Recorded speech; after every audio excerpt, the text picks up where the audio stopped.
Proméville est une association de médiation avant tout sociale. C'est une association qui existe depuis maintenant plus de 20 ans, qui au jour d'aujourd'hui a 260 salariés, dont un cinquième est en CDI, et qui regroupe à peu près 30 nationalités différentes.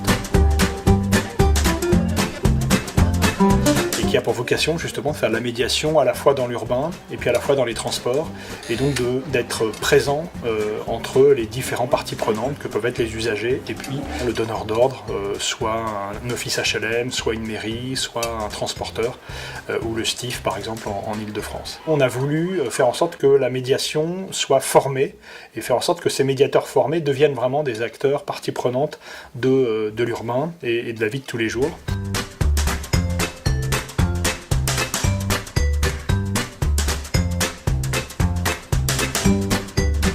Je suis responsable de Forméville, le centre de formation de Proméville. Concrètement, Forméville est un centre de formation qui a vu le jour en décembre 2015, avec pour but de formaliser toute la professionnalisation des médiateurs mise en place depuis 2009. Nous avons construit le cycle de professionnalisation du médiateur social qui comporte à l'heure actuelle 8 modules, environ 92 heures de formation réparties sur un an. Je sais exactement où les médiateurs veulent s'orienter, dans quelles conditions. Et je les accompagne en ce sens, soit vers les centres de formation, soit directement en emploi s'ils ont besoin. Et c'est là que rentre tout ce qui va être coaching pour entretien individuel, entretien personnel, soit par téléphone encore une fois, soit de visu. On a mis en place des passerelles de retour vers l'emploi, notamment en 2012 avec la SNCF. Et nous travaillons actuellement à mettre en place d'autres types de passerelles avec de grands groupes tels que la Poste, les hôpitaux, voire les collectivités. D'ici la fin de ce mois, j'aurai passé un an déjà à Proméville.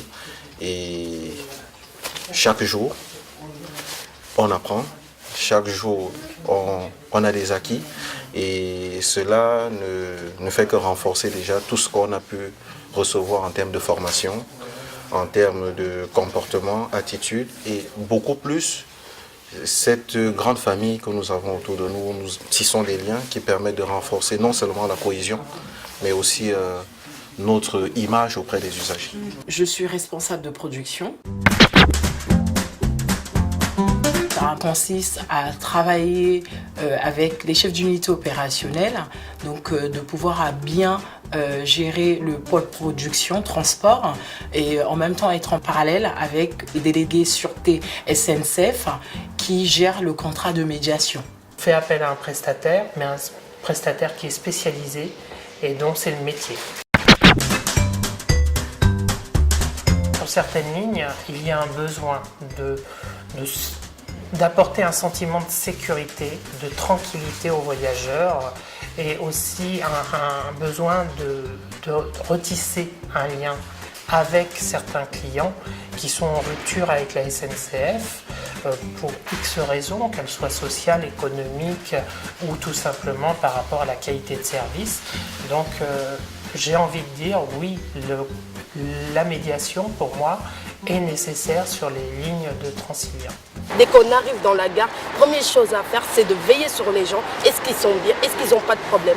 De veiller aussi sur les matériaux, comme les escalators, comme les ascenseurs, pour voir s'il n'y a pas de problème et que les gens y rentrent bien chez eux. Nous, on est là pour les accompagner. On les aide à acheter un ticket. Et c'est un travail que j'aime. On est comme ça avec les gens. C'est pour ça la mission qui m'intéresse le plus, que je tiens à cœur, c'est l'humanisation. Évry, c'est une ville administrative. Il y a l'OFI, il y a la préfecture, donc il y a aussi des gens qui demandent l'asile. Et souvent, on les aide en parlant français. Des fois, il faut les parler en anglais.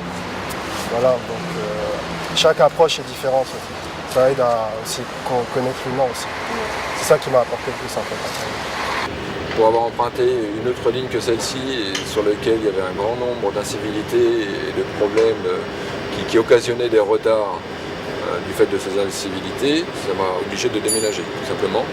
Et j'ai rencontré cette ligne, bon, je suis parti sur Crépy-en-Valois et j'ai utilisé la ligne K. Et j'ai découvert pour la première fois ce système de médiation avec les personnes qu'on connaît bien maintenant. À comparer sur ces deux lignes, il y a une différence qui est énorme.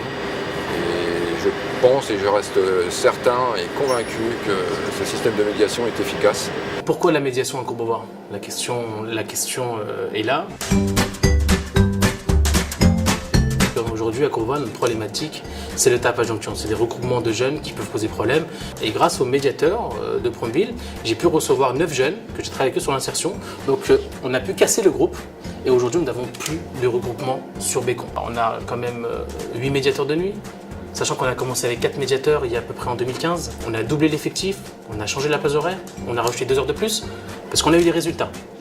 Donc vraiment la médiation à Courbevoie, on est vraiment dans le futur. Hein. On n'est pas que sur de l'urbain, mettant un caouet, ce ne sont pas les grands fers. Ils ont une feuille de route, ils vont sur le terrain, ils savent qu'il faut avoir des résultats, et on a tout le temps des résultats. Je gère aussi 22 médiateurs ponctuels à côté, qui ont été formés par Promville, et c'est du sur-mesure voilà, que Promville nous a fait. Voilà, on est venu avec un problème, ils sont venus avec une solution, et c'est une co-construction, et ça marche très bien. Clairement, tout ça a un coût, et on a voulu montrer que justement ce coût n'était pas un coût qui incombait à la société civile, mais qui offrait justement la possibilité d'avoir un retour sur investissement. Et aujourd'hui, on a prouvé par une étude qu'on a fait faire par un cabinet indépendant qui s'appelle Goodwill Management, que sur 1 euro investi dans la médiation dans le cadre de la société civile, on pouvait avoir un retour de 13 euros directement ou indirectement, concernant l'employabilité des gens, la remise en travail, la capacité de développer tout un écosystème autour de ça, de faire vivre des fournisseurs de Proméville, et donc d'avoir un réel impact économique, bien sûr, au-delà de l'impact social que la médiation pouvait donner. Voilà ce que la médiation sociale rapporte en termes financiers. C'est bon pour les donneurs d'ordre, c'est bon pour nous parce que ça nous encourage à aller de l'avant, et puis c'est bien pour la collectivité. Les besoins d'il y a 15 ans ne sont plus les mêmes qu'il y a maintenant. Donc au fur et à mesure du temps, on a évolué pour faire face aux besoins. Une fois qu'on arrive à un endroit, il y a une autre idée, il y a un autre changement, et on repart. Alors soit on suit, soit on ne suit pas, mais il faut suivre ici. Promeville utilise 2 outils de reporting qui ont été créés en interne pour coller aux demandes de nos clients. On a Wikilien dans l'urbain et iForge dans les transports. Ces 2 outils ont vocation à converger. L'objectif est qu'ils soient des véritables aides à la décision avec une remontée d'informations en temps réel afin que nos commanditaires puissent réajuster leur dispositif immédiatement et que les informations soient remontées le plus rapidement possible aux services techniques, aux décisionnaires politiques et aux opérationnels. Il y a nécessité d'aller au-delà des prestations que nous offrons aujourd'hui à Transilien, que nous offrons aux collectivités, que nous offrons aux bailleurs. Nous nous sommes dit qu'il y a une fenêtre d'opportunité, plutôt des fenêtres d'opportunité qui s'ouvrent en région parisienne. C'est le cas des JO que Paris va organiser. C'est le cas du grand chantier, du méga chantier européen, et le Grand Paris. Il y a bien une place pour la médiation sociale. Il faut vraiment aller vers une médiation 2.0, une médiation hybride qui va avoir la particularité de mobiliser les richesses et l'expertise acquises dans le milieu du transport et les richesses et l'expertise acquises en milieu urbain. C'est cela l'ingénierie au fond, c'est d'être en capacité de proposer dans un chantier, dans une dynamique, une place pour la médiation sociale.